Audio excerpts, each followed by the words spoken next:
sun fades behind the fight. Every scar is a story, every tear is a flame. In this game of survival, nothing stays the same. We break, we fall, but we rise again. Through shattered hopes and the cries of men. Through the darkness, through the pain, we'll build again. We'll stand through the rain. The trials may come, but I won't bow. This is my fight and I'll make it somehow.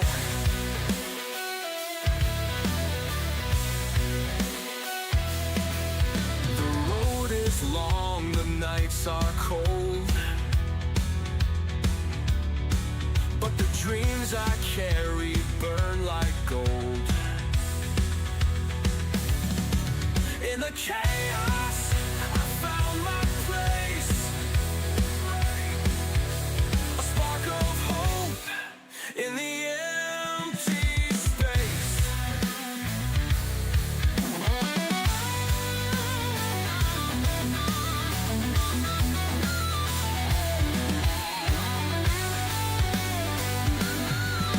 We've lost so much, we've given more, but through the trials we'll restore.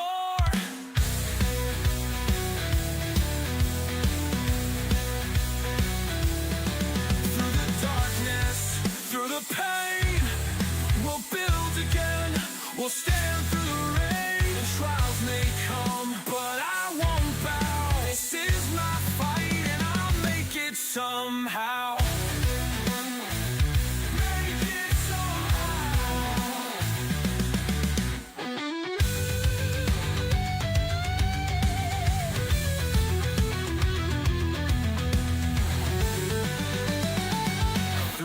Every fall, we learn to stand.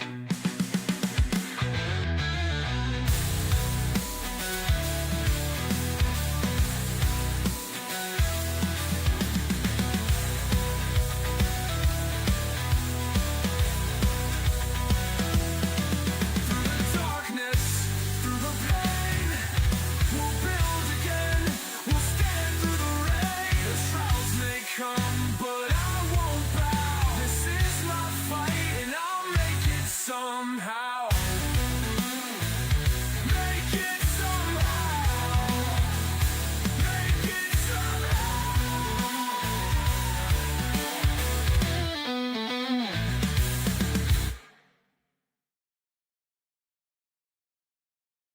Hello, and welcome to another episode of Pax Dei, The Search for Steel, episode 80. Crazy. I'm going to do some housekeeping, because I never know when my mic is doing whatever it should be doing, and it is. Today, we are going over a few different things and getting into hopefully a really in-depth discussion on philosophy and leadership. But the big topics are going to be, well, that is the big topic. The other topics are going to be new party tactics and expert tips from mapping like a pro. That's a big one. And I'll be doing that a little bit here soon so we can, and I'll show you my map currently, what it looks like, and how certain things are going to be valuable to you. And one of the other things that you want to really pay attention to is prioritizing what on a map you actually want to mark. So, with all that said, and then of course we're exploring ancient and global philosophies and how they can enhance your leadership online in online clans and friendships or leadership outside of the MMO. As we always talk on this channel, one of the biggest things I always like to say is MMOs can help us in the workplace. Really feel it that way. So in the chat, we will have our first question of the evening. And it is, what's your favorite game strategy or philosophical quote that inspires you? And then share it. Let everybody know. Let's get a conversation going. Okay. So the big thing I've learned this week is party tactics. As you can see, the party I'm in includes 3 people that I had joined. The party can have 6. In this example, I don't know my role, honestly. I'm a multi-role character. Dance is the healer and bludgeoner. Conrad is a frontline knight, and Aiden is the tank. I think Conrad and Aiden share that title. Honestly, they have a lot of hit points. One of the things that you will find in a party, especially if you're not in the same clan or you're different levels, doesn't matter. Your clan is going to be fed by a master chef, hopefully. But if not, you're going to have different combinations of sustenance that will create a portfolio for your health and for your stamina. Currently, as you can see on the screen, my health is 149 and my stamina is 82. Well, not anymore. It just timed out. But I have 4 foods, if you will, and this includes baking and alcohol and wine. I have 4 right now. These are my solo / common, going to my common setup. So I have bear stew. And how you read this, and this is important to party mechanics, how you read this is the health regen, max health, max stamina, and duration. There's more components to this. This is not the only thing. For bear stew, this is the only parameters. For others, like blackberry syrup, you have health, stamina, fire, poison, and a duration that's different than the bear stew. So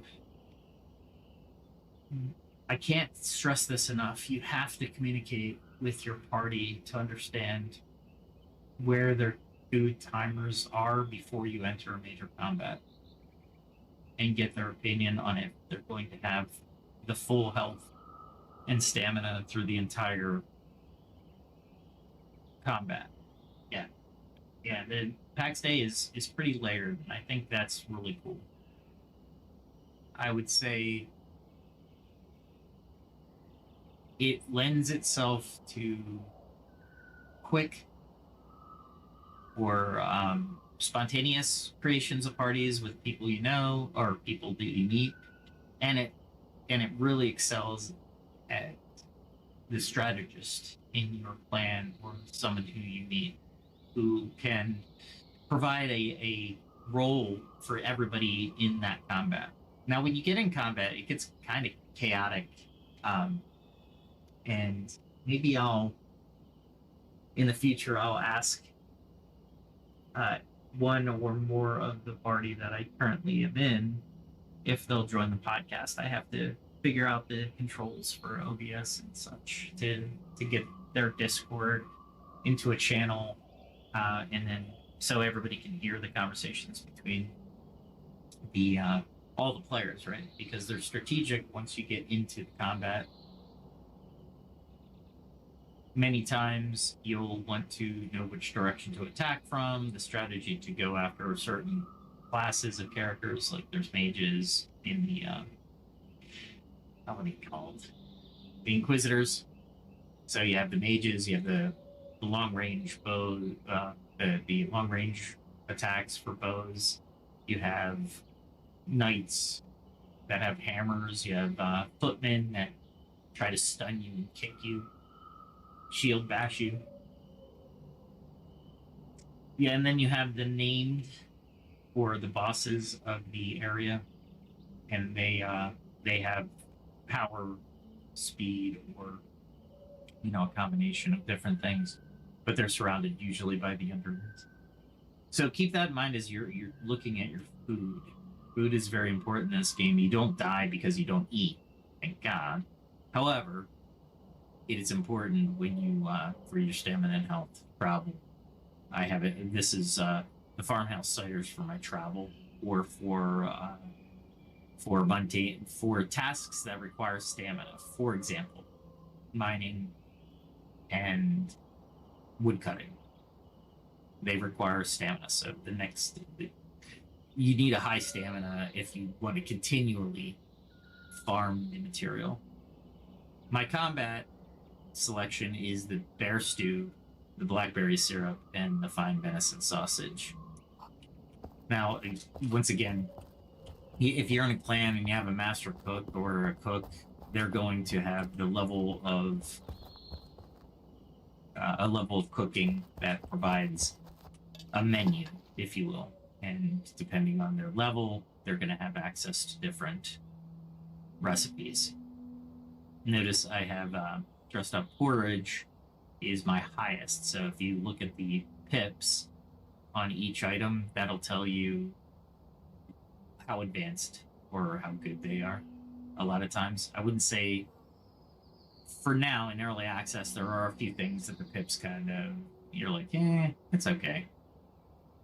But for example, the homely stew, which is one of the first recipes that you can make, gives you a decent stat combination, and it's fairly easily made. And then, of course, it's only one pip. You have springtime stew, which is no pips, but it has red onion in it. And the reason I bring that up is when you're looking for these ingredients, some of these ingredients are going to be in locations that are not friendly to go get. So you have to be aware, you have to map them, and that's what we're going to go over next. You have to ensure that you know where they are, how to avoid fights if you're low level, or if you want to fight and you're high level, you're pretty good and good to go. Leek boiled veggies. Here's another combination. It's fairly easy to make if you know where to get your ingredients. Okay. Now there's a couple different ways as I'm going through all these recipes. I'm not going to go through all of them, but point being is when you look at the recipes and the ingredients, remember there's markets now and other people around you that you can ask where they are, or if they have them for sale, or if some people have them extra and they're not using them anymore because they're used in low level recipes. Like I have a ton of stuff that I don't use and I've been giving it away. And don't sell it, I just give it away. Those are negotiation items, I call them, or gifts, so you can set up friendships and such things like that, right? I don't play the game where somebody owes me something because I give them something. If I'm giving it, it's because it's a gift from me and I want them to succeed in the game. Okay, with all that said, you don't have to pursue cooking. That's why I mentioned if you're in a clan and there's a cook that's doing leveling on cooking, by all means. That I've been playing since the beginning. So if you look at my journal, my cooking's at level 30 out of 40. So when we look at my unlocked recipes, I can go all the way up to elderberry syrup when I reach 31, but I'm not there yet. I have 689,000 experience points to go. Can't wait for that. I really love it. Let's see what else is going on with this. All right, so with all that said, cooking takes different things to actually be able to do, and I believe I said in an earlier podcast, blacksmithing, carpentry are two base skills that you'll need to level in or outside a clan. The carpentry will level on its own, and so will blacksmithing, but not as quickly as mining and woodcutting do. As you can see, they're level 40. They've been 40 for a long time. Tailoring is actually a skill that you'll need for certain to craft certain things on your carpentry bench or from your carpentry bench. or your blacksmithing table. So keep that in mind as well. Again, when you're in a clan, these could be gifted to you or given to you because the clan needs you to level up in cooking, or you need to level up in insert skill here, because the clans are going to be more professionals driven, meaning we will that when you're looking to go, create a party, some people may be like, nah, I don't want to do PvE as much, or I don't want to do PvP, and that's fine. This game is so massive, and they're still adding jobs, professions, and different things into the game that there's room for all play styles. And as we get into leadership, we'll revisit that. But let's go back to the party role optimization. The biggest thing as a leader you can do with role optimization in your party is find who's strong in what area and then leverage that. And that's true in the real world too. When you're creating a team, you want to know who's strong in what areas and who's has a secondary skill in other areas. Maybe you would like coverage. Like I said, Conrad and Aiden, what they do is they complement each other. They're heavily armored. They have a lot of skill and good weapons, right? Or great weapons. So what happens is they're the front line. What you also want to try to attempt to do as for role optimization is the strategies, right? So we want to be able to switch roles during a combat that would best get us the greatest chance of success. One really necessary understanding is the party leader. You need somebody to do calling. If everybody's trying to talk over everybody else during a combat, it will get very confusing. You may take more damage than necessary. So all good points, right? And it's very dynamic. So is any one way wrong? No. Keep that in mind in MMOs especially, and in life, right? Is your way right? It could get you the results you're looking for. You may want to modify it. It's not perfect. Right and wrong in an MMO, especially when we're talking party dynamics, doesn't exist. What's most optimal for what you are doing at the moment is what you're really looking for. Now, another aspect to being in a party is you can tell where people are.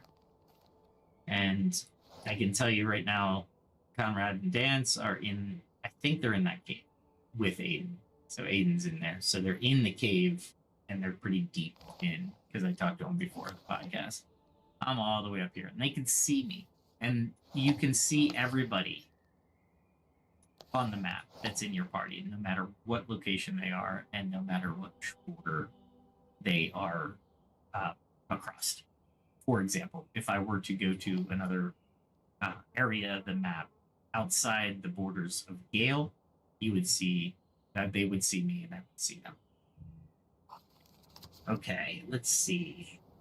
The biggest communications, you're not going to be able to use the in chat for combat. It's too slow, too cumbersome. You're taking your hands off the keyboard. You're simply not going to be able to communicate effectively through the keyboard. So recommend Discord or some other chat communication device. As I was saying before, though, whichever communication device you select, remember that the communication type, you need a leader to be clear and concise. So keep that in mind as you're looking at the communication program. If it's Discord, name the leader. You guys, everybody can talk, It's just in combat, you need to have a single voice directing the optimized resources to win the day, right? So keep that in mind as for the communication. You don't want to be too chaotic. On low level encounters, you may decide it doesn't really matter. On high level encounters, it'll be much more attuned. And there isn't technically a raid configured in Pax Dei. However, the theory is your clan can create parties, multiple parties, go into the Discord, and then you would have a quote unquote raid party, even though the game is looking at a party of 6, you're all working for the same goal in the same area.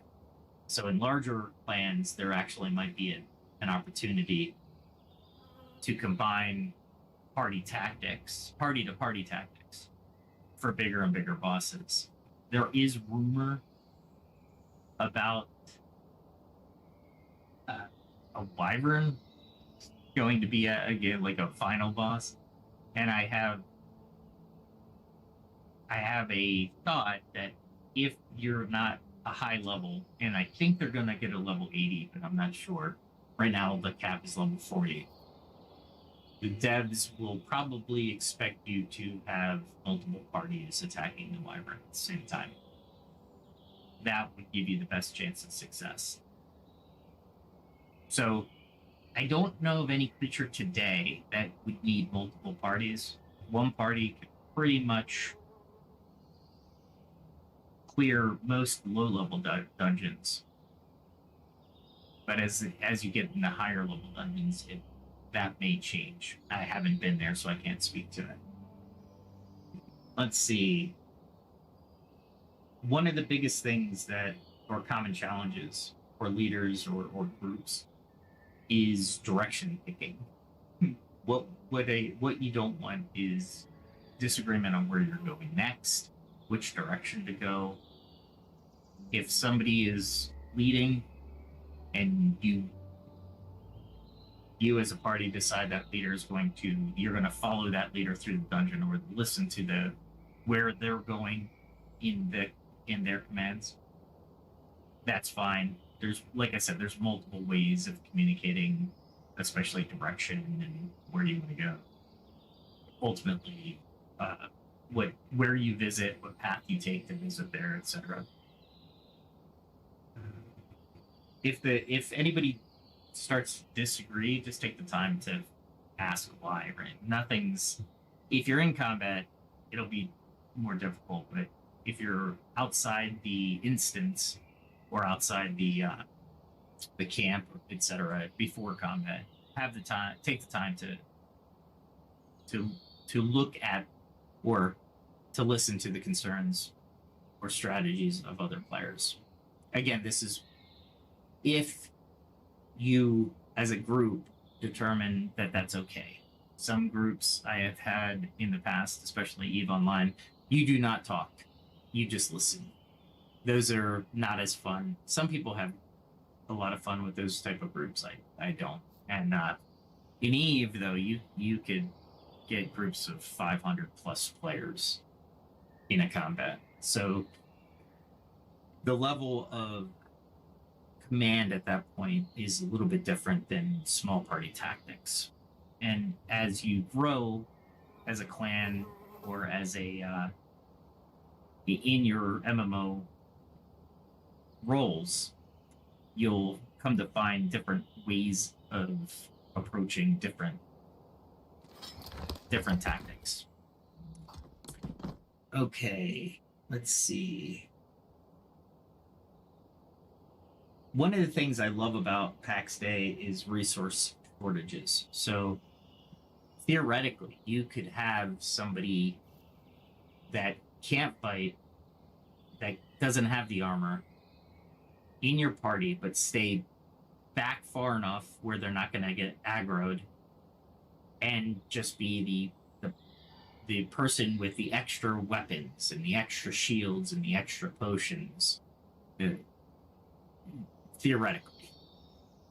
that person would want to do that, of course, because they're not going to get involved in the combat, or that have very limited involvement in the combat. So keep that in mind as well. Resource shortages are a big deal in Pax Day. Your weapons take durability hits every time you hit or block. So they will whittle, they being the enemy, will whittle you down and your party down. So very much a consideration in Pax Day. Normally you're running to the location, so trying to find a bench to repair your equipment on will be challenging.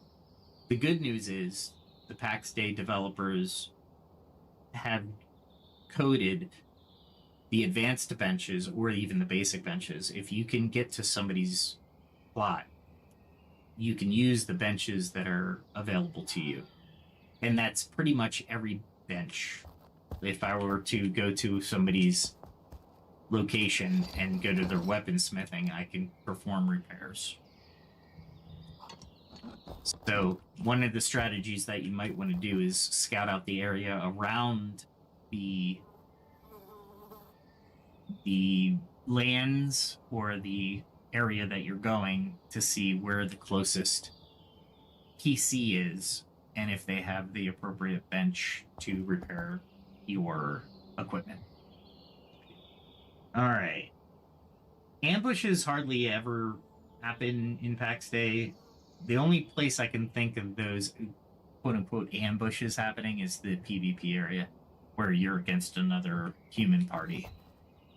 In those instances, a party leader will need you. You have to have it. If you don't have it, you're going to be in disarray. You're going to be running around or attacking in weird patterns, or you might not even be, you might be outnumbered and the leader might be like, run this way, right? Or give you a direction to run. So keep that in mind as you're floating around, especially PvP areas. Lots of strategy in this game. All right, let's get the mapping. Mapping's important. As you saw on my map, this is how I strategize where I'm going, right? So in the map, to simplify the map, Gale, Ulad, Arbog, Down, and Wit. These are all player territories. I live in the Merry Wildlands. Where you don't see names, I just call them the Wildlands. So anywhere in the north of Merry, I call these the Wildlands, and then there's a thin corridor, and then it opens up around Wit. Wit is actually surrounded by Wildlands. So the map is when you're looking to plot a course, there's two ways to do it. One is remember which roads will take you to the nearest spot and check your map every once in a while, or you can hover over we'll just take this. This is an example. I want to go to here. So I create a flag, and if you hit G, when it's outside, you see the wind. So now the direction that I need to go is mapped out for me. You see the wind in distance there? It's telling me to go that way. So it's subtle, but it's kind of cool that the devs put that in there. So that's one way you can navigate through the lands to get to a location where you want. To take it off, you just hit Control left click. To put it on, you hit Control left click. You can see the controls noted down in the lower right hand side of the map, and that when you exit the map, press G at any time to let the wind guide you to your waypoint. From my experiences with that, don't solely rely on that because it's still coded, so I don't think it takes ridges into account. So you might have to go around the ridge in order to over the obstacles. So it might tell you, go straight, and you're like, there's a wall in front of me. All right, the other aspect of the map that you really need to familiarize yourself with is the biomes. The biomes are going to tell you where your home valley is, and it gets progressively worse in some of the biomes. And as you saw before, communication is going to be interesting. If I have to meet somebody in Arbog, I can tell them Arbog, but then I have to narrow it by telling them either where a landmark is or by biome. So the biomes are going to give you a level of difficulty for each biome. Keep that in mind as you're gearing up. You might have to go through one of these biomes to get to a biome you want to get to. Level 4s are the most deadly, and of course, your home valley does not have any skunks. It should not kill you. However, when you're first starting out, there might be a couple creatures that could kill you. Not that it's happened to me. Moving on. The locations also have the Petra Days and the Ancient Stelas. So the Petra Days are in the player areas, the home valleys. They're the major stone where you, as a player, will teleport back to when you choose to. Let me show you the command. It's T, and it's called Home Shrine. The Petra Days are your home shrine, and the other Petra Stella. No, I just lost it. The Ancient Stelas are where you will pop up if you're killed in that biome or near that biome. For example, if I'm killed in the wetlands, I could go to this Stella, or I could go to this Stella, or I could go to that Stella. More than likely, or even that Stella, depending on where I am in the biome and how close I am to one of the Stellas. Sometimes, and I did this over here, I died in this peninsula, and I was put to the Stella, which means I had to traverse some very... Oh, I'm sorry, not that peninsula, excuse me. I was all the way down here. Here we go. I died here, where that mining symbol is. And I went to this Stella over here, which was the closest Stella. I couldn't swim across because I would have died. I was at my base health and base stamina. If I had food with me, I might have been able to make that swim. Swimming is stamina based. Once you are out of stamina, then your health takes the hit, and it'll go down per stroke, I guess, or you'll see it, but you have a little bit of time even with your health. But remember, health takes a little bit longer than stamina to recover, depending on if you can make it back to your body and get the food you need to actually create the increase in health. So I also got to this Stella as well. This is a level 4 area, and it is difficult, to say the least.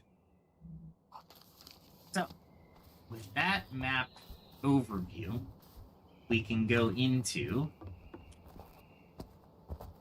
how to actually find certain herbs, resources, and even ore. Let me dress out for my travel, and I will go to the Pale Lands. Try not to get into any combats. But note that I'm going to start eating right now because I do not want my health to be at 0 when I start. Or at base, I should say. At base. Bring potions just in case. Bring some spears along. My bow always comes along. My one-handed spear. And I'll bring this at that. I'll bring this because I know there's no tables where I can actually repair my shield. So I'll bring another shield along just in case the first one breaks. And I usually bring another secondary weapon. So with all that, we prepare our journey, and this is part of the party dynamics as well. As you gather resources or parties, and it's not a spontaneous party, you want to certainly look at different or prepare differently for different areas. To say it quickly. And then I always top off my food before I go. Not necessary, but always useful. And I always get about 200 arrows if I'm hunting or in combat situations. If I were with a party and we were doing dungeons, I would be a little bit more thoughtful and bring twice as much or 4 times as much arrows. Let's get those arrows and then start off on our journey. Should be in need of making it soon. Not there. There we go. I'm not too bad. There we go. So, just about 200. And we will go. Let's see. On our way. I would like to check out. Now, as you're doing your prep, all the home valleys have basically the same materials and resources. So where you're going to gather your more rare resources are in the wildlands themselves. That's not to say you won't find rare resources, but it's to say that they're going to be really rare. So the more rare the resource, the more difficult the area usually is. Not a true statement all the time. All right, so what I'll do is I will set a real quick. We'll do I don't normally do this because I know exactly where I'm going, but there it is. It's telling me to go that way. So let's go that way. Now, without the food that I've created, you would never be able to swim across here. So keep that in mind as you're preparing to follow this wind. It will kill you if you're not prepared. All right. So as we get to the border, we want to shift before the border, and that'll give you your stamina free run, so you'll sprint after the border. One of my friends, Aiden, came up with a concept. We're going to test it out, and I'll pass on that information. And I will ask him if he's okay with it. I don't think he'll have a problem with passing on information. But it's a cheat for now. Hopefully the devs fix the border issues, because there is a big border issue. Okay, so what I'm going to try to do today, as I'm talking through all our topics, is I'm going to try to find lemongrass, because I know lemongrass is somewhere in this biome. And to find anything, I highly recommend that you walk the biome. I know it sounds painful. It is. However, finding the resource is more important. once you can mark the resource and your maps are up to date, you can then share that resource location, or you can go to that location when you need the resource for crafting or for skill building. Now, since I'm in the stone area, I can actually start walking this. Lemongrass is probably one of the hardest resources to see. And as a matter of fact, now let's walk it. Let's walk it as we continue our conversation. The mapping will take a little bit of time, and I'll periodically go back to the topic or this topic as we move through our major topic of philosophy and leadership. So let's start. What is leadership in gaming? That's the question we're asking. Well, in the context of Pax Dei and other MMORPGs, we have to understand that leadership is the ability of people to not only listen to, but have fun with, or not fun with, but the leader has to create or craft an environment that's fun for people. They want to come back. Right? That's what a leader is. If you don't lead, or your leading is more like managing or abrasive, people just won't have fun, right? And that's hopefully, and I can give in a later podcast, I can give you ideas on how to approach those type of situations. But for now, let's just keep it with leadership. The biggest thing with a leader, in my opinion, is you want to have good rapport with everybody you're talking to. And what I mean by good rapport, you don't have to be friends with them per se, but you want to, especially in Pax Dei on a role-playing server, you want to role-play as if you're there. In my philosophy, and if you've taught the channel before, is to be nice to everyone. Why? Because being nice and understanding people have things in their life that may be happening that they have no control over. And some people will escape, if you will, for lack of a better word, to a game in order to relax, concentrate on something else for once. And as a leader, you don't have to know that why they're here. But what you want to do is you want to set up an environment for them in order to enjoy themselves. Now, the biggest thing, or one of the biggest things, one of the first things that you want to do is you want to set up a rapport, right? If they're in your clan, great.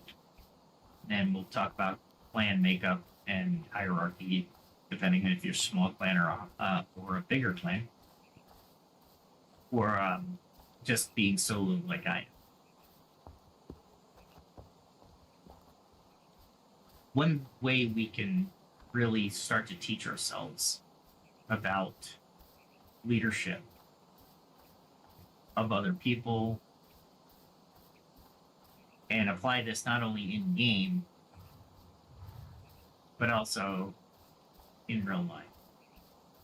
I look to a lot of the philosophers. So, for example, Plato said the idea of the philosopher king and leading with wisdom and justice. So that's a pretty good goal to attain, right? So what does that mean? Guild leaders can focus on fairness and long-term planning for their members, right? So that's one thing we can do if we decide we want to be that type of leader. Now, there is a caveat I forgot or didn't. I'm going to mention now. One style is not better than any other style or philosophy. A mix of philosophies will be great.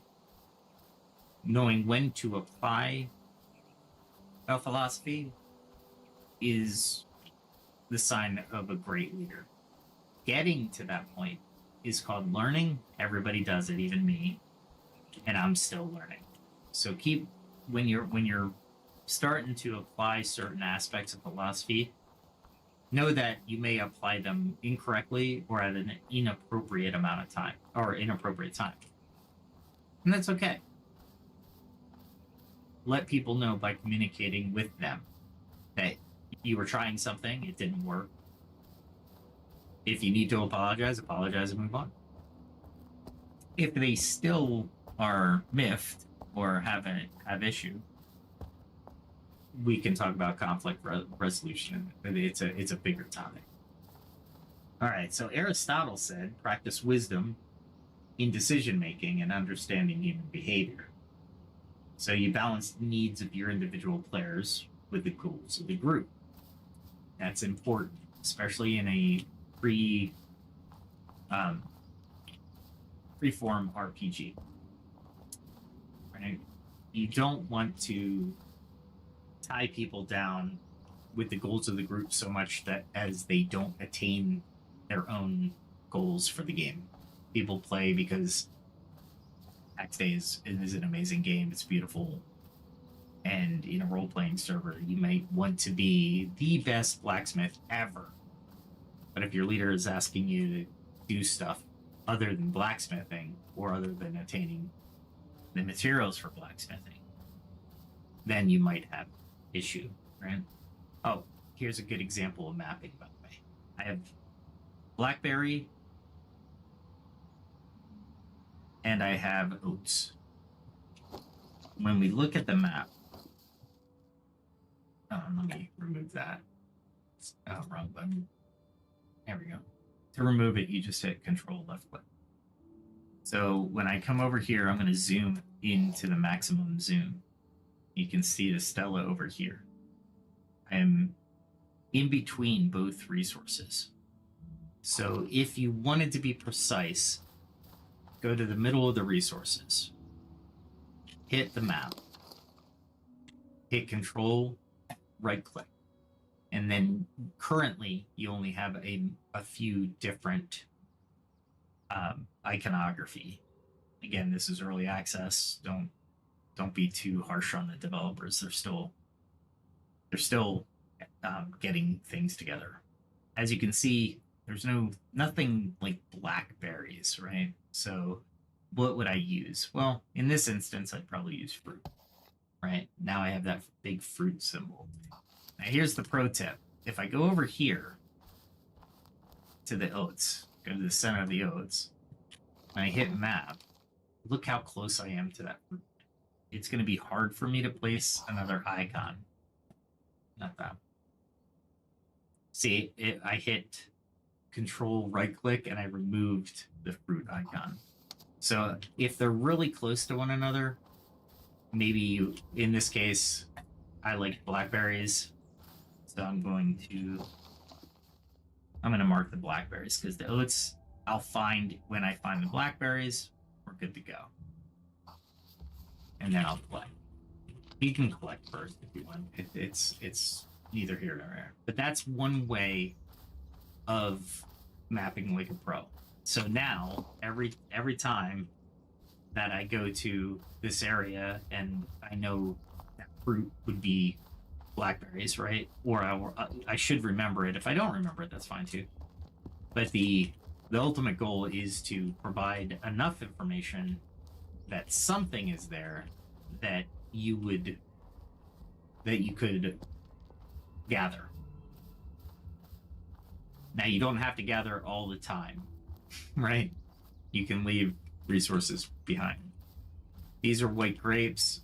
Once again, I can mark them if I want.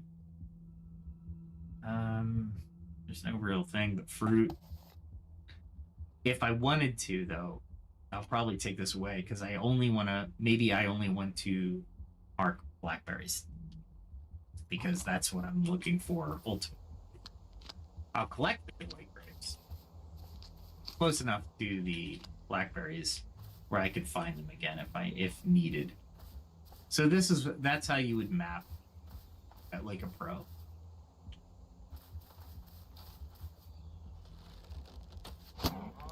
There is another for hunting grounds. I do mark the hunting grounds as well, especially if there's many wild animals. Okay, let's get back to philosophy. So remember or keep in mind that we have Western philosophy, which I just provided Plato and Aristotle. There's many others. But we also have Eastern philosophy. We have Confucius, leading by example and fostering harmony through moral integrity. He also referred to it as Ren. The application would be building guild culture based on respect, loyalty, and collaboration.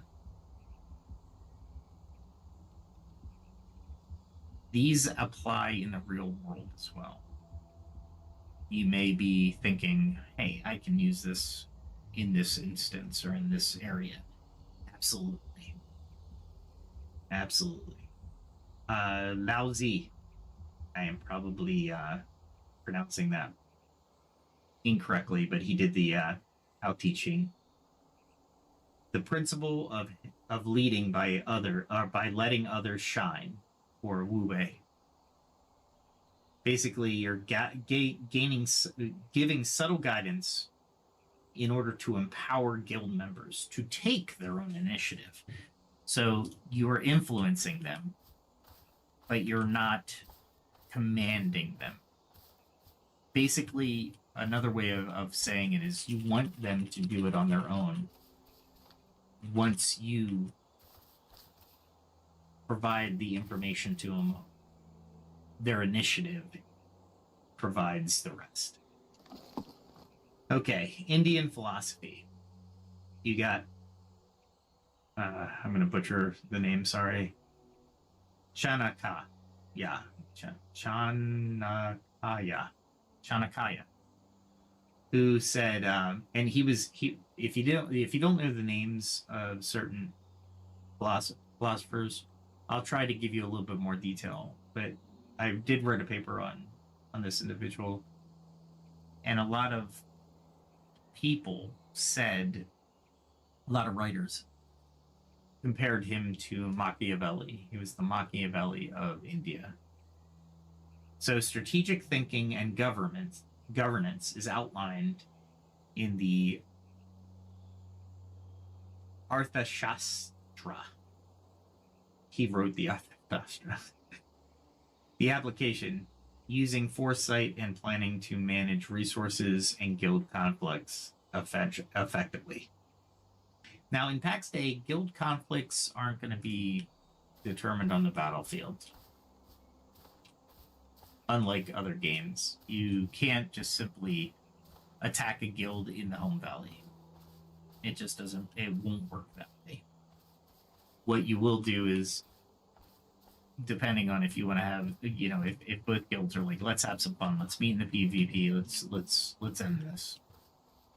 That would be a opportunity for this statement, right? Let's see. Bhagavad Gita says balancing duty and detachment in leadership, meaning avoiding burnout by focusing on process rather than outcomes. Do we have 1,000 grapes? No, we don't care. Did you collect grapes today? Yeah. Did you store them? Yeah. Process, right? So keep that in mind as a leader. That's a good application, right? Let's see. What's the next philosopher? Middle Eastern philosophy. Al-Farabi, Islamic Golden Age philosopher. The virtuous city as a model for community leadership. Basically creating a shared vision for your guild. This is important. A shared vision will allow you to move in a direction, not 10 or 30 directions, depending on how many people you have. Although, keep in mind as well, when I'm talking about these philosophies, they may not apply to your guild as well. So please keep that in mind. I can't believe I missed that thing.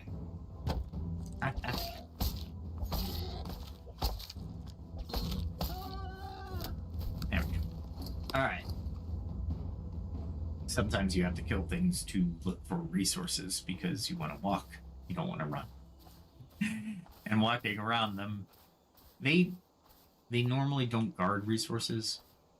So I do want to make that abundantly clear. You might find a resource by them, but by game design, I don't think that's actually a thing. Not yet, anyway. All right. African philosophy, Ubuntu, Southern Africa.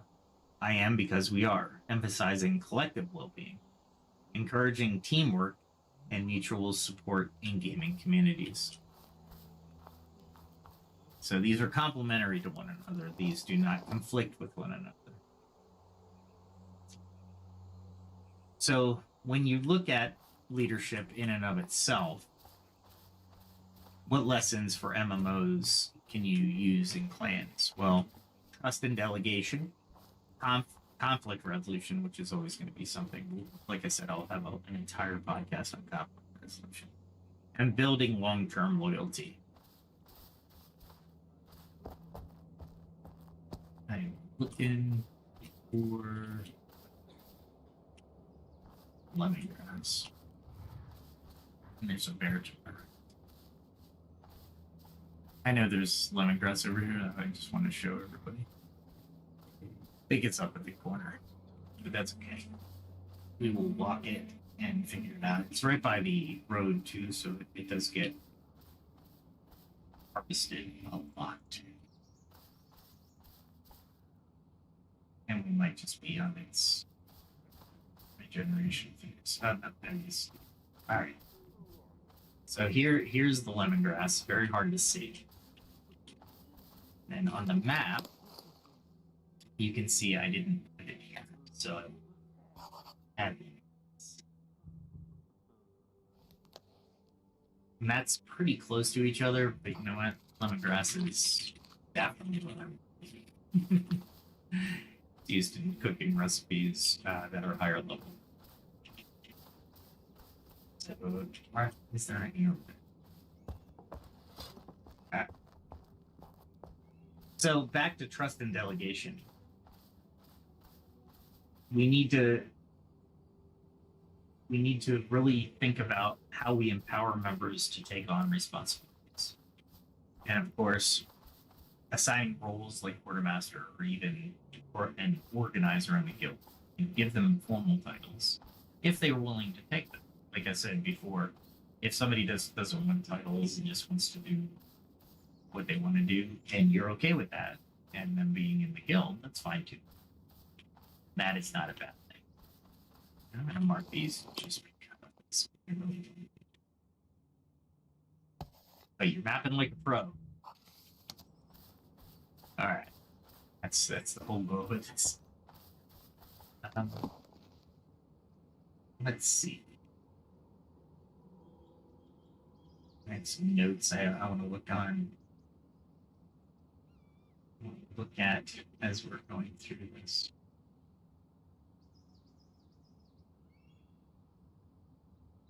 Because I don't memorize all the information. And you should not either. You should rewatch this every time. You hopefully this resonates with you and you remember some of the things I'm saying and you do your own research. Again, enabling you to walk the path yourself versus getting told the information. It's important in life. You want to be able to hear about something. Maybe not to, don't take it for gospel. Do some research. You can agree or disagree. And that's absolutely okay.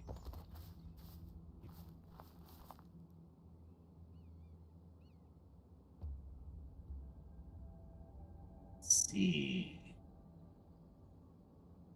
Trust and delegation. Let's see. So, delegating responsibilities in a workplace or a workplace team to enhance efficiency and accountability. So, we mentioned this earlier, but in real life, trust and delegation is a useful tool. And I say in real life, we do have to understand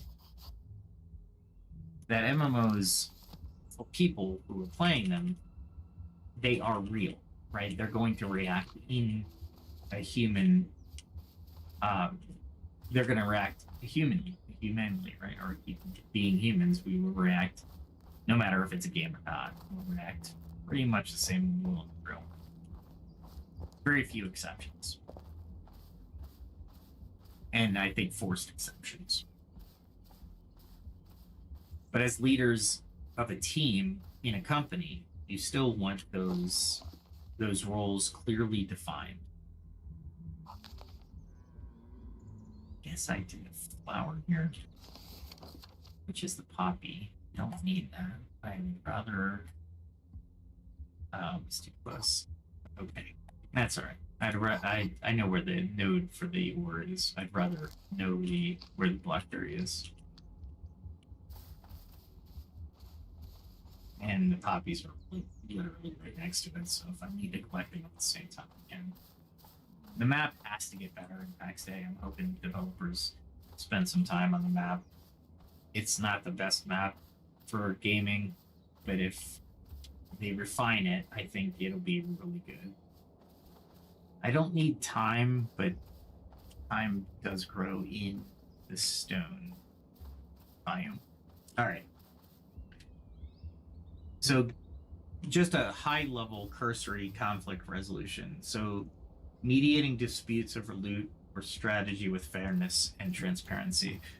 One of the things that people come to the games for, and I'm sure you do as well, you don't want to play politics. You don't want to.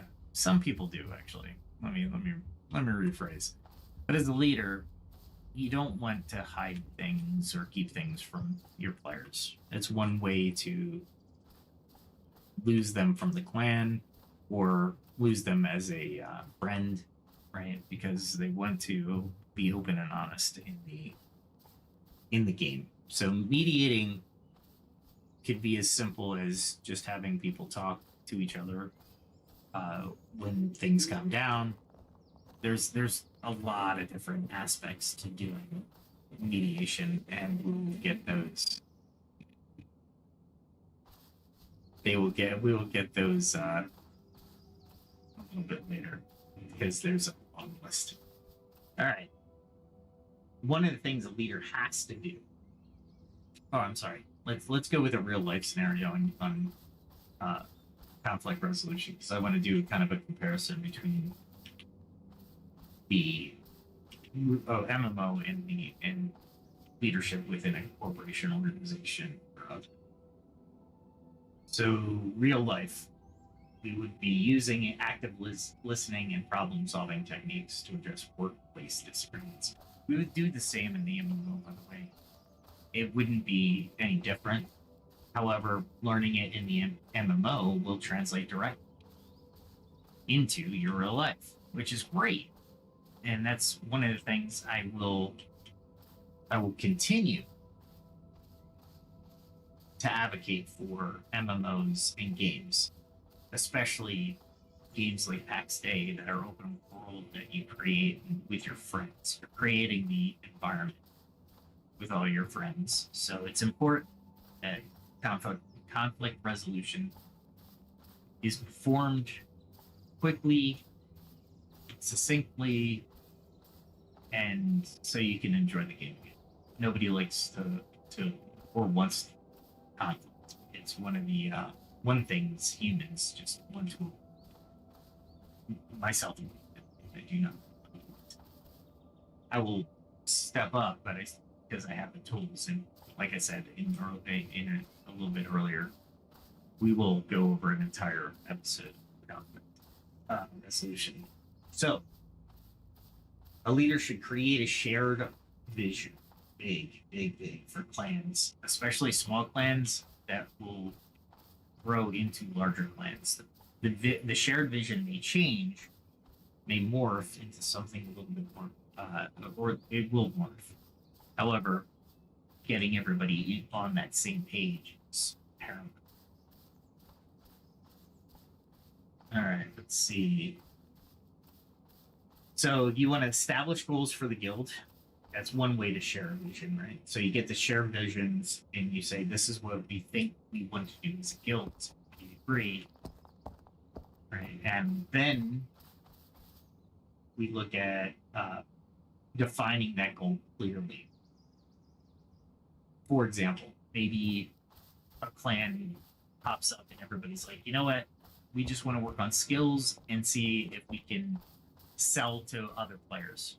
We want to be, the Adam Smith Trading Company. That's a goal. So everybody agrees to it and everybody works toward that goal. In real life, you're inspiring employees with clear company mission and assigning efforts toward that vision. In a company, it's a little bit different, right? Because you may not be there because you want to be there. You may be there just because it's your job.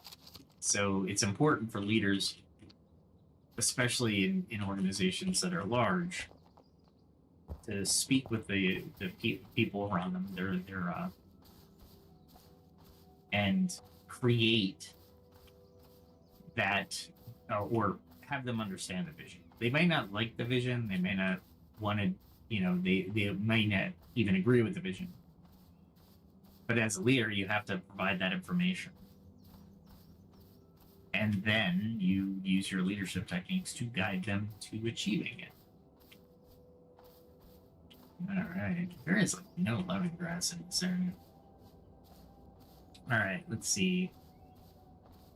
Balancing individual and group needs. So in gaming, you're supporting personal player goals like mastering crafting while maintaining focus on guild objectives. And this is going to be a big one. Oh, there's more time. So as a leader, especially in an MMO, and I'll keep saying this because we're here voluntarily. We want to enjoy ourselves. You want to support people 100%.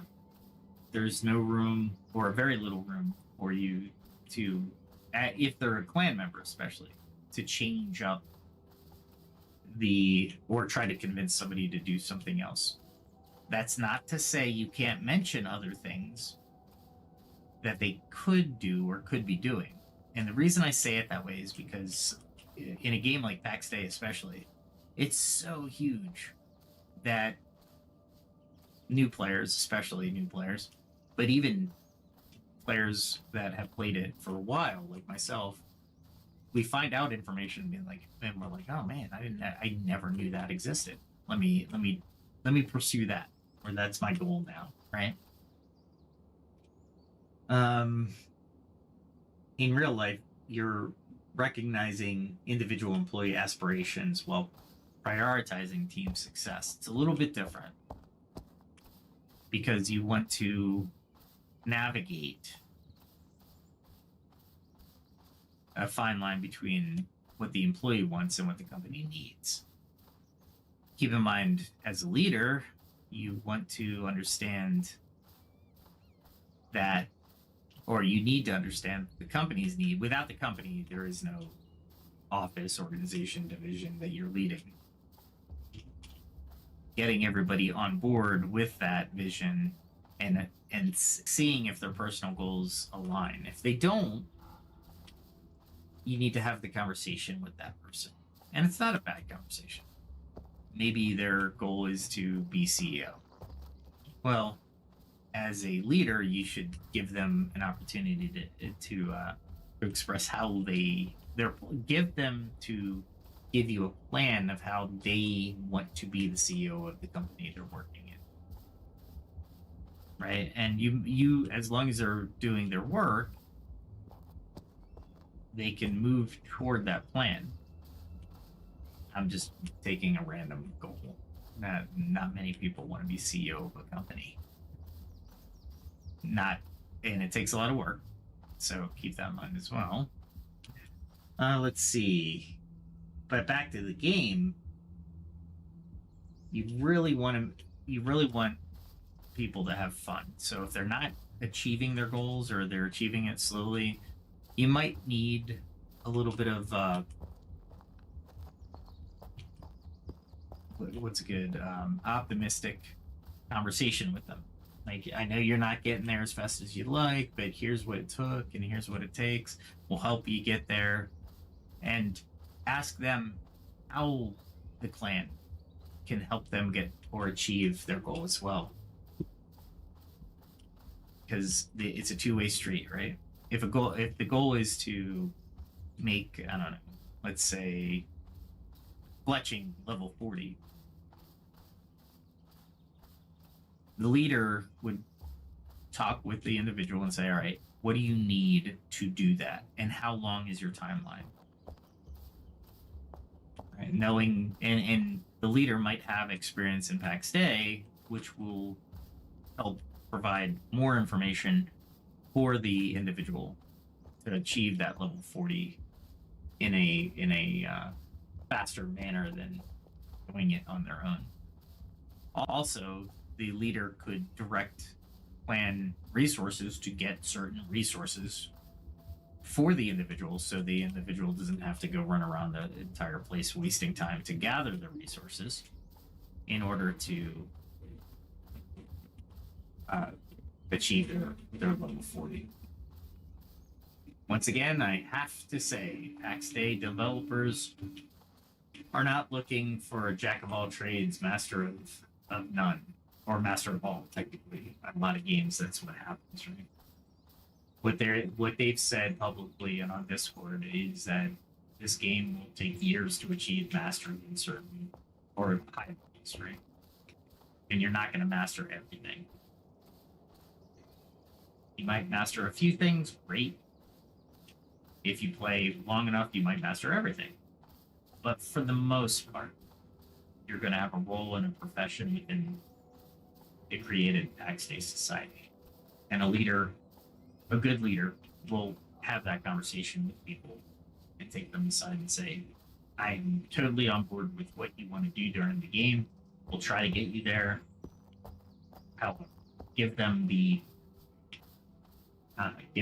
reality, but don't be harsher.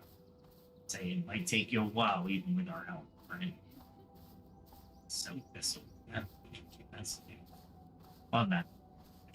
About it, but it's not important. Like I said, I'm looking for the lemongrass, which is seems to be like the most rare item we need.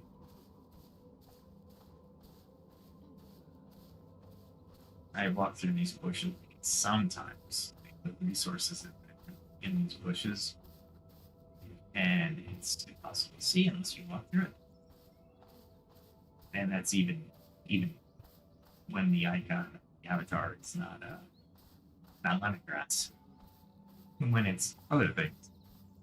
Oh, is that a bear? I didn't know there's a bear. That's another thing you do when you're walking around the map.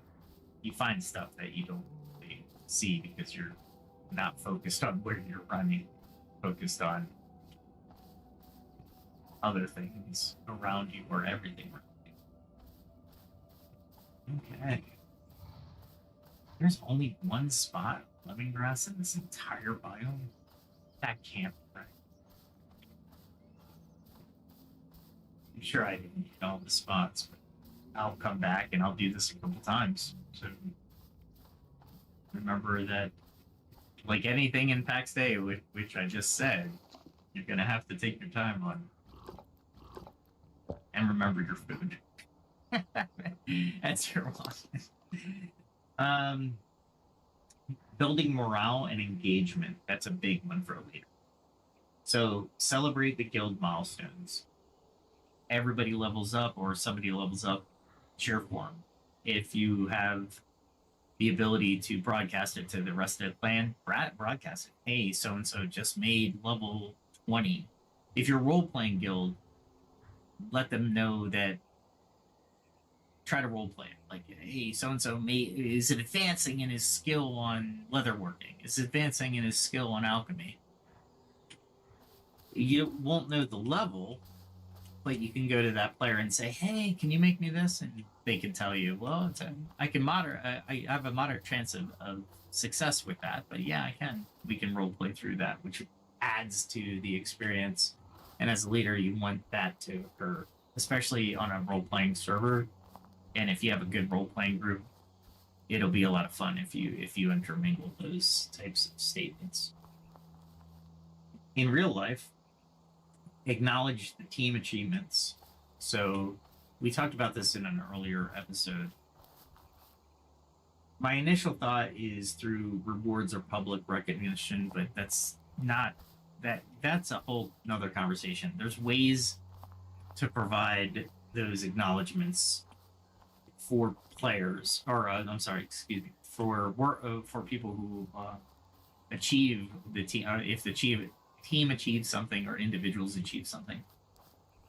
So there's a plethora of ways to do it without insulting them, because there's a lot of ways that leaders are taught, but they're really it's an insult a lot of times. Hope that I don't aggro the bear. But I do need skins, so while I'm here exploring, I'm going to get some skins. And I'm working on my skinning as well. I need to kill like 85 more. Bears take a little bit of time, so I'm not really worried about killing the bear. And as I'm saying, I'm looking for resources. Since I'm in the forest, I start to get other resources. So what I want to do is I want to turn around. The forest isn't where I'm going to find lemongrass. So we'll go back into the stone biome. There is a whole nother section of stone biome, and this is where your map skills come in. This stone biome is on the western side of the river and on the eastern side of the Very important. Very important. Sometimes you can find blackberry, or I call it a mixed biome. As the biomes merge, you might find resources that you want. There's some blackberry all the way over there, and I will just fight this bear real quick. So we'll take a pause from building morale and engagement and fight the bear. And what I'm doing here is twofold. My two-handed spear, I want to go up in level. So I am not using arrows. I'm trying to strike it as much as possible without the actual big hit point. What do we call that? Effect. This is the big hit point effect. So I hit it for 106 with the big one, so, but as you can see, I'm only hitting it 21 for every other hit. So I just took 4 or 5 hits away, or no, 4 hits away from me. And that's how your experience goes up with your weapons. 100 experience points per successful hit. So that's why I'm taking my time. The bear might not feel like that's a good idea, but I do. Alright. Alright, let's see.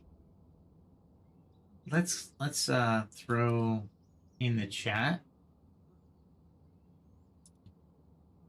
a question. How have leadership lessons from the game influenced your real life roles? And let's give another one. We'll go 2 questions. Which leadership style do you think works best in both MMO and professional settings? Now, that's kind of a misleading question, because those of you who know leadership styles, there's also an actual term for leadership styles, and that is transactional, servant, etc., etc. They're academic, but they do have their place in terminology of leadership styles. If I had to pick a dominant leadership style for the game, or any MMO, or most MMOs, I won't say any. Most MMOs, I would pick the servant leadership style as the best leadership style. What can I do for you to be happy in the game? That's a big ask, and it's more a servant leadership style than the other leadership style. Let's see. What was the other question? How does leadership lessons from gaming influence your real life roles? One of the biggest is how it's influenced me is my research. For me, researching the game, how leadership roles work, how they affect other people, helps me in my job attain a certain level of loyalty, if you will, from my colleagues. Because I take different tacks or different paths to achieve the goals of either the company or, so I look to they look to me as a as we determine how we're going to proceed through the goals. Now let's see. I did have some examples of these are different examples of clan types, organizational types. So I shouldn't attack a bear if I'm going to talk. Okay. So it's so right to do though. Okay. So the organizational structures, you have flat, you have hierarchical, you have role-based, are the three I'll go over today, but there's so many. But let's look at the flat. Everyone is on equal footing with minimal hierarchy. We have a couple advantages. And quick decision making encourages collaboration and mutual respect. The disadvantages are it can be chaotic if roles aren't well defined, and leaders may struggle to manage disagreements. Small groups where every member contributes equally, such as an 8-person clan, would be focused mostly on casual. When you get into the hierarchical structure, you become a little bit bigger, right? So now you define roles with a clear chain of command. So you got the guild master or the clan. In Pax Dei, it's the alternate. So you start to create actual chains of command. The advantage is easier to manage larger groups because now you have people going to who's in charge of their area versus the person in charge trying to do everything else, manage everything else, and distracting from the main goal of the clan or managing the main goal of the clan. Let's see. Disadvantages. Well, another advantage I should bring up is there's a clear responsibility path to responsibility and accountability.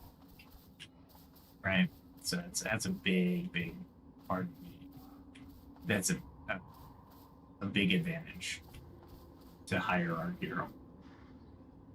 The disadvantage is a risk of over centralization and slowing decision making, which makes sense. If I have to wait for somebody to make a decision or allow me to make a decision, each time I wait, we are slowing the actual tasks down. For example, if I saw the time and I was like, I don't need the time, but the clan needs the time, and then I go and ask my leader, hey, do you guys need the time? And they say, hold on, let me ask so-and-so. Yeah, as you can see, this example is already 3 people deep in a decision that you could have just picked it up or left it, right? That's the other aspect of that. let's see. And of course, the role-based structures are members. Members are assigned specific roles: harvester, crafter, scout, based on their skills and interest.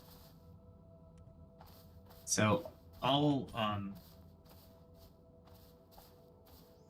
let's see what the advantages of role-based.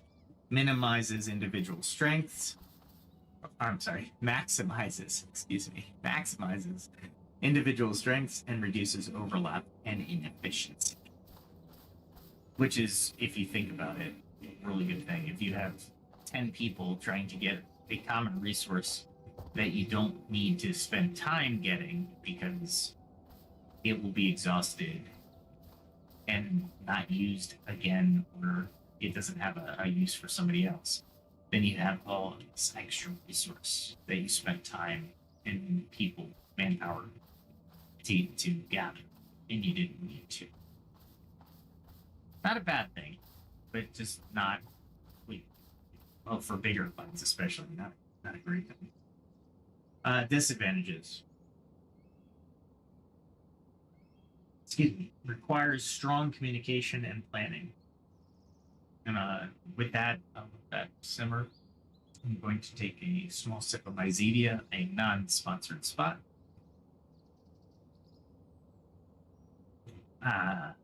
Zevia is a sugar-free, zero-calorie soda made by the stevia plant for sweetener. Very good, actually. Stevia is 10,000 times stronger. Actual sugar cane. All right. So the role-based structure is best for any size clan that values specialization. Right? That's a big thing. So let's pretend to make a clan. We'll call this clan the Golden Forge. We have 8 members. One of the first things the leader says is we're going to focus on small-scale raids, resource gathering, and building a modest village. So the leader proposes roles. The first one is the alderman, oversees strategy and resource allocation. 2 people say, I would like to be a scout, so they're going to explore and identify resource-rich areas. Oh, one factor about the map I did not expand on. When you're in a clan, you have view of all the icons that you set down. So if I were to join a clan, they would have all these resource locations. They wouldn't necessarily know what resource is there, but I would tell them because I'm a clan member. So it makes the clan's job of going out and finding something. It'll be less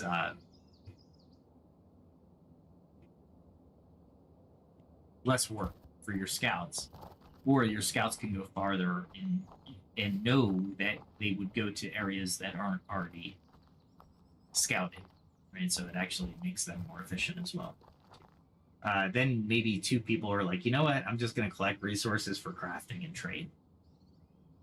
I don't mind. I like, I want to do something else, but that'll be my primary job. So I'm going to, when the scouts mark it on the map, I'm going to go and start collecting.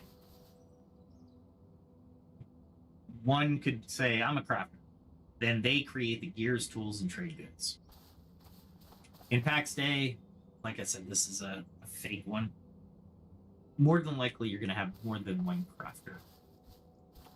Well, not more than one. You're not more than likely. You will have more than one crafter. You'll have a blacksmith, an armorsmith, a weaponsmith. You'll have a leather working person. You'll have a jewelry when jewelry becomes a little bit more, developed. It looks pretty. I think they're going to change the iconology a little bit more, the materials. But for now, it looks good, but it doesn't have any use of it. It's on your body. In future, the devs have expressed the ability for an enchantment skill, which means the enchantment will go into the jewelry sword or armor. So that's actually kind of a cool concept. I'm hoping they're able to provide that. All right. One fighter protects the clan during resource runs and raids.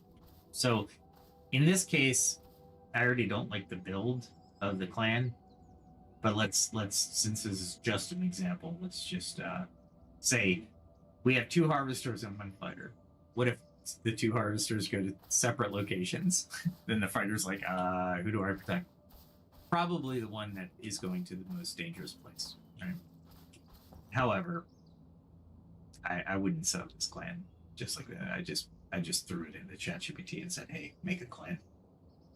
1 diplomat manages alliances and trades with other clans or people. Remember, this is a very individual based game, so you might not have to. You might be dealing with a plethora of individuals as well as clans, but that position would be good because the leader doesn't have to actually be the one meeting, and you can also say the diplomat is also recruiting person. Everybody's a recruiter. However, perhaps the diplomat is the one who will make the decision whether or not to bring them on board or not. And that would be delegated by the alderman, right? So you want to make sure that the alderman and the diplomat are communicating. I think underlying this or over this umbrella, communication is absolutely necessary no matter what size your clan is. Let's see what else. So that's the 8 positions. So in this theoretical clan, you have your strength is a highly flexible and collaborative clan, and it's easier to coordinate during events. The challenge is you have limited manpower for raids, and each member must handle multiple responsibilities. When you get up to clans like 20 members, which I don't know if there's any yet, but let's pretend the goal was to build an influential guild with strong economic and combat presence. So, of course, you're going to have the alderman who sets the vision and strategy. Maybe they create 3 officers, maybe founding members. They lead combat, crafting, and diplomacy. 4 fighters focus on raids and defense. 5 harvesters, 3 crafters, 2 scouts, 1 diplomat, and 1 event coordinator. So the event coordinator becomes a new position, right? Officers and coordinators becomes a new positions. And the event coordinator would organize internal and external activities. And for any MMO, it's good to create those internal and external activities. What you don't want to do is people get bored, right? And Pax Dei is one where you're gonna do a lot of resource gathering, but as a leader, you really want to fashion the guild to do events and different things. Even if it's resource gathering in another area, perhaps you want to label it a resource gathering bonanza, right? So we're gonna party. What are you gonna do? We're gonna harvest. Where? In a level 4. Let's go. Well, everybody would go and you would let everybody know either to gather everything that is a resource, or you would just simply say, don't worry about it, and we're just doing one specific resource. More than likely, if you're going to an area in a resource raid party, you'd probably tell them just to, let's just collect everything. Yeah, I have that here. Oh, it's too close to the other one. Okay, that's fine. Sometimes you gotta sack, but like I said, they gotta fix the map. It's not as good as it can be, but we're still in early access, so I have hope. Alright, let's see. So what's the challenge or the strengths of a larger clan? They can dominate larger events and raids and greater resource generation and production capacity. The challenges, though, require strong leadership to maintain order and the risk of internal conflict if the roles and rewards are not balanced. Let's see. Differences between small and large clans. So, coordination, it's easier on small clans. Flexibility, members adapt. On small clans, members adapt to multiple roles as needed, whereas a larger clan specialization increases efficiency but reduces agility. So resources for a small clan, limited manpower for resource gathering and production. In a large clan, high resource generation and potential for surplus.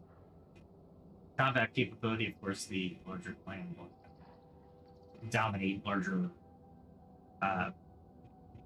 instances, or dungeons, ruins.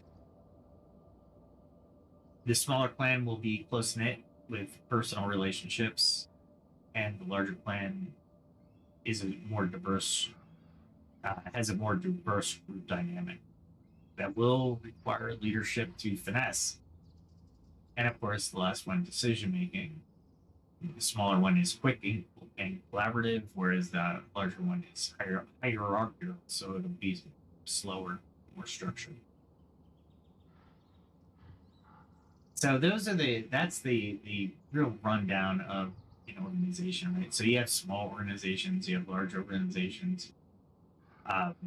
Where that number is actually, like, I just picked out of the air, a clan of 8 versus a clan of 20, where large and small really look. I'm sure it's more like the real world. You have small businesses, you have medium-sized businesses, and you have large businesses. Each structure is a little bit different than another. So keep that in mind as you're growing the clan, as you're beginning to. If you don't want to grow it too much, that might be one of the principal mentions by the leader at the beginning. So, for example, if I approached a clan and they were like, "Yeah, we're gonna cap off at 10," and that's not my goal. It's like, I want to be in a big clan. Then I might not want to join that clan. If a clan wants to stay small, I might, and that's my goal. I'll be like, yeah, I'll join. So, different perspectives, different unique circumstances for different size clans. So, as a leader, you have to adjust to the goals and the wants and needs of players. One final note on that: nobody's wrong in this. You're there to provide leadership, not judgment. If somebody, so we'll stop it there because conflict management has a lot to do with other things, right? The way you would engage certain people, how you would trim the fat, so to speak. Let's see.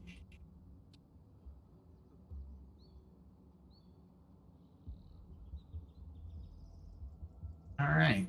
Well, we're at the end of the podcast. I think I covered everything tonight. Leadership is big. Want everybody who's listening, leadership is not a boring subject to read. Sometimes you can get leadership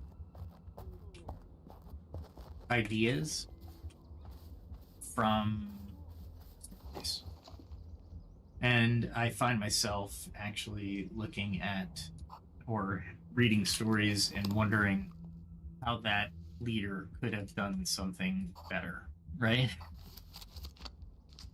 Or how I might have approached the situation knowing what I know versus what the leader knows. another aspect or a way to exercise that vision, I guess, that learning, is to create or craft or role play. If I'm reading it, what did that leader know at what time, and how would I have responded, knowing what that leader knew, not knowing what I knew. Lots of fun though. I have fun with it. It is not a one size fits all, even in real life.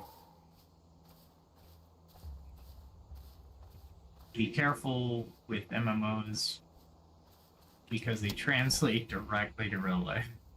And I say be careful with jokingly, because a lot of people think it's just a game. You learn a lot from other people, and you learn a lot from interactions. MMOs, in my opinion, have just as much legitimacy as schools and corporations and organizations, right?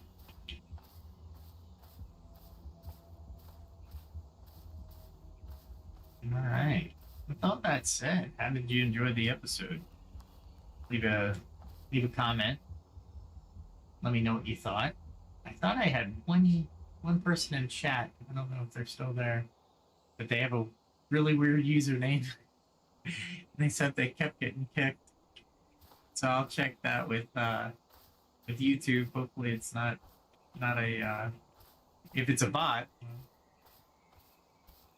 It's just a weird username, so forgive me if I didn't answer you. What else do we got? Oh, I wanted to have some fun tonight, and I had fun tonight. Who am I kidding? But I created a Suno song, Suno AI, with me crafting the lyrics, and I made it a ska punk song, and I wanted to debut it tonight because it goes over crafting. And at the time I wrote it, I was just going mad with crafting this one item, and I made the song about a gauntlet. So I'll continue to play in the foreground, listen to it as it plays, and let me know your thoughts.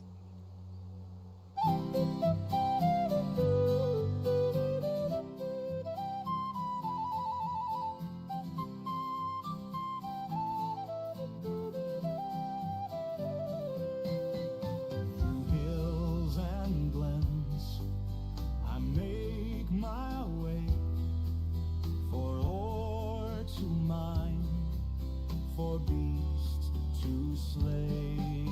The tanning rack, the forges glow through each new crack. Sorry, that was another song.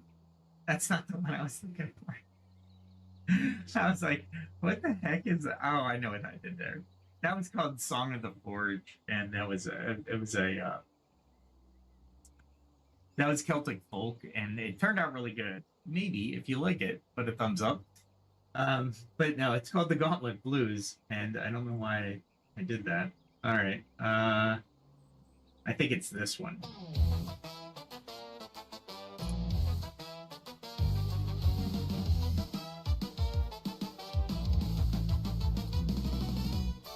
Digging deep, the ore's so rare, I'm pulling my hair, but who even cares?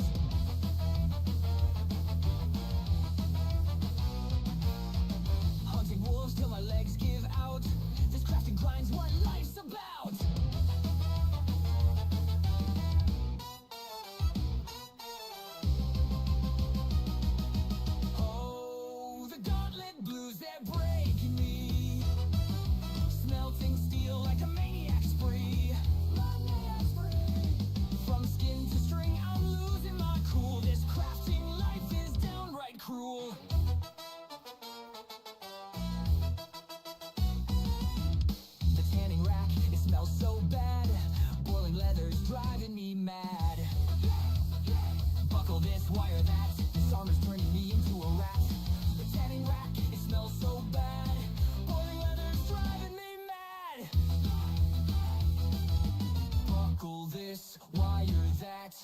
This armor's turning me into a rat.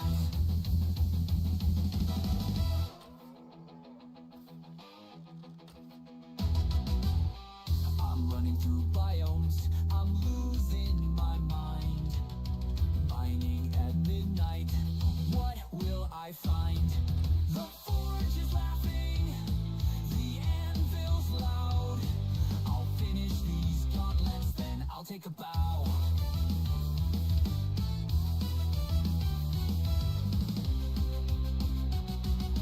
Oh, the gauntlet blues, they're breaking me. Smelting steel like a maniac spree. From skin to string, I'm losing my cool. This crafting life is downright cruel.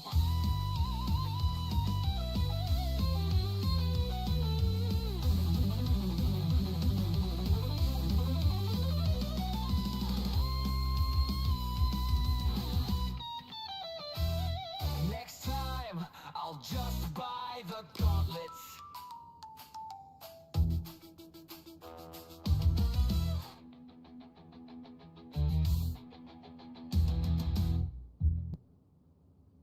So that was the first attempt.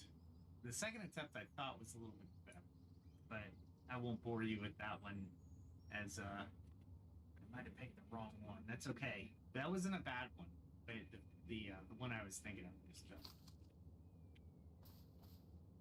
I'll play it tomorrow, but it does get the tone right for sure.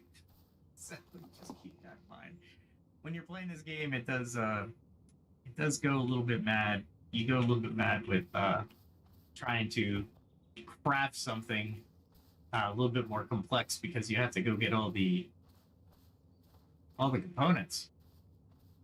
The more complex the device, if you're solo, the more you're going to have to forge for it. But a fun game it is. When you join a clan, that's not necessarily an issue, because you have resources that the other people find and bring to you at your home that you can use for the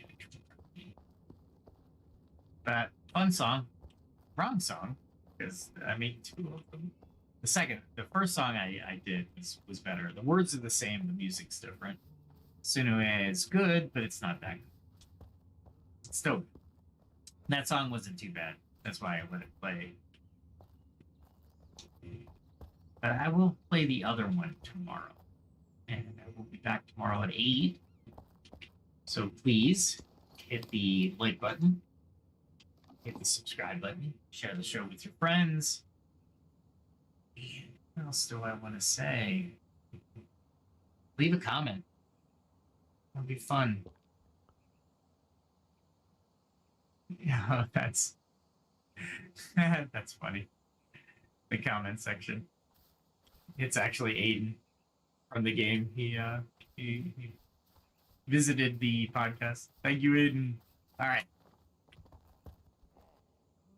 We will continue this tomorrow. For now, I'll say goodnight. Like, subscribe, leave a comment. I'll leave you with the outro, which is a better song than the last one. Have a good night. Be kind to everyone. Be safe.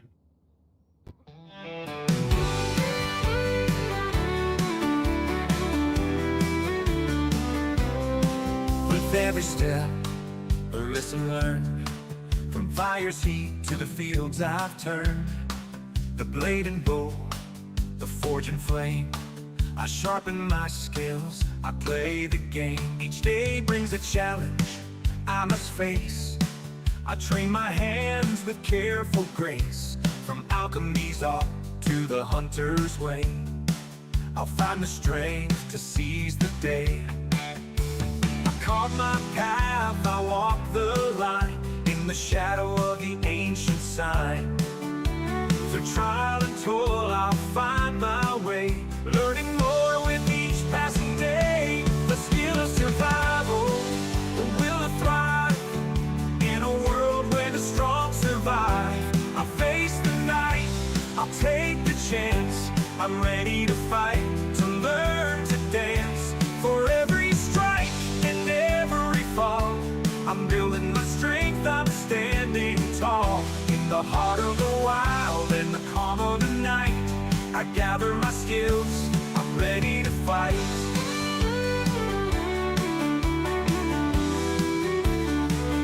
From the herbs I find to the iron I mold, each lesson learned is a story told. The stars above, they guide my hand as I hone my craft. I take my stand in the quiet woods, in the mountains chill.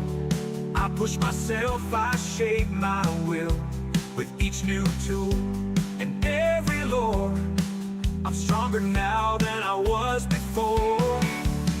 I carve my path, I walk the line in the shadow of the ancient sign. Through trial and toil, I'll find my way, learning more with each passing day. The skill of survival, the will to thrive in a world where the strong survive. I face the night, I'll take the chance. I'm ready to fight, to learn to dance. For every strike and every fall, I'm building my strength, I'm standing tall. In the heart of the wild and the calm of the night, I gather my skills, I'm ready to fight.